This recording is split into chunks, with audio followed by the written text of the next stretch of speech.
الحمد للہ وکفا والصلاة والسلام علی سید الرسل وخاتم الانبیاء وعلی آلہ واصحابہ الاتقیاء اما بعد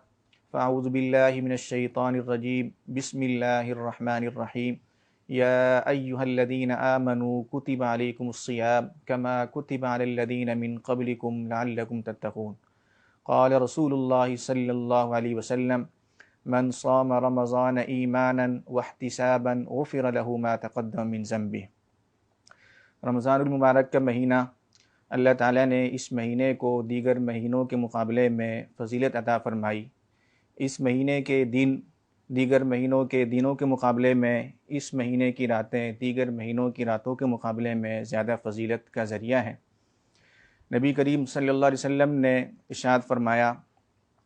کہ جس شخص نے ایمان کی حالت میں اور ثواب کی نیت سے روزے رکھے تو اللہ تعالیٰ اس کے سارے گناہ معاف فرما دیتے ہیں۔ تو اللہ تعالیٰ نے روزے کی ادائیگی کو ہر مسلمان پر لازم قرار دیا۔ تو لازم قرار دینے کا معنی یہ ہے کہ جو عمل اللہ تعالیٰ کو زیادہ محبوب، زیادہ پسندیدہ ہوتا ہے تو اللہ تعالیٰ اس کی بجاوری کو، اس کی ادائیگی کو ہر مسلمان پر لازم قرار دیتے ہیں کہ جو عاقل بالغ مرد یا عورت ہو۔ نبی کریم صلی اللہ علیہ وسلم نے ارشاد فرمایا کہ ابن آدم کا ہر عمل اس کے لیے ہوتا ہے، اور ایک حدیث میں آتا ہے کہ ابن آدم کا ہر عمل اس کے لیے ہوتا ہے، اور اس کا جو عام قانون و ضابطہ ہے اللہ تعالیٰ کی طرف سے ثواب دینے کا کہ وہ یہ کہ 10 گناہ سے لے کر 700 گناہ تک اس میں اضافہ کیا جاتا ہے، سوائے روزوں کے، کہ اللہ تعالیٰ نے اس عام قانون، اس عام اصول سے ہٹ کر روزوں کو مستثنیٰ قرار دیا۔ فرمایا روزہ میرے لیے ہے اور میں ہی روزوں کا بدلہ دیتا ہوں۔ اللہ تعالیٰ نے روزوں کو جو اپنی ذات کی طرف منسوب فرمایا، اپنی ذات کی طرف منسوب فرمانا اس بات کی علامت ہے کہ اللہ تعالیٰ کو روزے کا عمل، روزے کی ادائیگی یہ دیگر عبادات کے مقابلے میں، دیگر اعمال کے مقابلے میں زیادہ محبوب ہے، زیادہ پسندیدہ ہے۔ نبی کریم صلی اللہ علیہ وسلم نے ارشاد فرمایا کہ اللہ تعالیٰ کو روزے دار کا ہر عمل اتنا زیادہ محبوب ہوتا ہے، اتنا زیادہ پسندیدہ ہوتا ہے کہ یہاں تک کہ روزے دار کی منہ کی جو بو ہے وہ اللہ تعالیٰ کے ہاں مشک کی خوشبو سے زیادہ پسندیدہ ہے۔ اللہ تعالیٰ روزے دار کو روزے کی حالت میں 2 خوشیاں عطا فرماتے ہیں۔ ایک خوشی جب وہ افطار کرتا ہے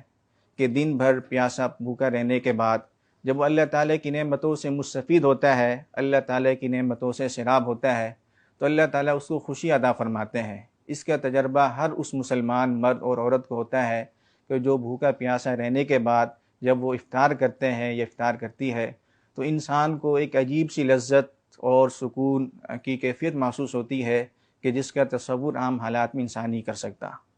اور دوسری خوشی اللہ تعالیٰ روزے دار کو اس وقت عطا فرمائیں گے کہ جب اپنا دیدار نصیب فرمائیں گے۔ تو اس میں بزرگوں نے لکھا ہے کہ اللہ تعالیٰ گویا کہ اس بات کی بشارت دینا چاہتے ہیں کہ جو روزہ پابندی کے ساتھ رکھتا ہے اور روزے کے جو آداب ہیں، جو تقاضے ہیں، ان تقاضوں کی رعایت رکھتے ہوئے روزہ رکھتا ہے تو اللہ تعالیٰ اس کو اپنا دیدار نصیب فرمائیں گے۔ تو قیامت کے دن جب اللہ تعالیٰ مسلمانوں کو جنت میں داخلہ نصیب فرمائیں گے اور اللہ تعالیٰ ان سے سوال پوچھیں گے کہ کیا جنت میں کسی چیز کی کمی ہے، تو فرمائیں گے کہ اللہ تعالیٰ جنت میں کسی چیز کی کمی نہیں ہے سوائے آپ کے دیدار کے۔ تو گویا کہ قیامت کے دن جو سب سے بڑی نعمت ہوگی وہ مسلمانوں کے لیے وہ اللہ تعالیٰ کا دیدار ہوگا۔ تو روزے کی برکت سے اللہ تعالیٰ اپنا دیدار بھی نصیب فرماتے ہیں۔ ایک حدیث شریف میں آتا ہے کہ جس نے بغیر کسی عذر کے رمضان کے مہینے میں سے کسی ایک روزے کو ترک کر دیا، بعد میں وہ تلافی اس کی کرنا چاہتا ہے، ساری زندگی روزے رکھتا رہے اور وہ اس کی تلافی میں ساری زندگی اسی میں لگا دے، تو فرمایا کہ اس کو وہ مقام، وہ رتبہ حاصل نہیں ہو سکتا جو رمضان کے مہینے میں ایک روزہ رکھنے کی بدولت اس کو حاصل ہوتا ہے۔ تو اس لیے رمضان کے مہینے میں اس اہم عبادت کو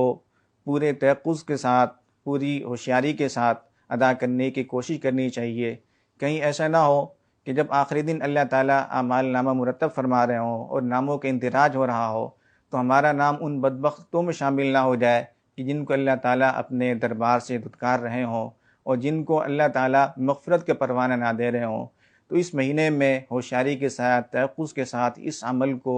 ادا کرنے کی کوشش کرنی چاہیے، پوری ہمت کرنی چاہیے۔ چھوٹے چھوٹے عذر کی وجہ سے روزہ ترک کر دینا یہ بہت کم ہمتی ہے۔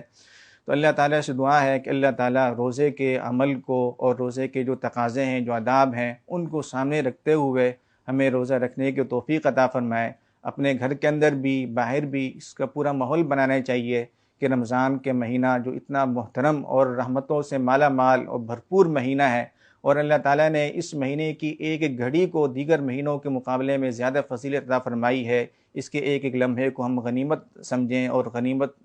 کا ذریعہ بنائیں، اور رمضان کی جو اہم عبادت ہے روزہ، اس کی ادائیگی کی جائے، خود بھی ادا کریں، گھر والوں کو بھی اس کی طرف توجہ دلائیں، ترغیب دلائیں۔ اللہ تعالیٰ سے دعا ہے کہ اللہ تعالیٰ ہمیں روزہ رکھنے کی توفیق عطا فرمائے، جو اس کے تقاضے جو آداب ہیں ان کو بجا لانے کی توفیق عطا فرمائے۔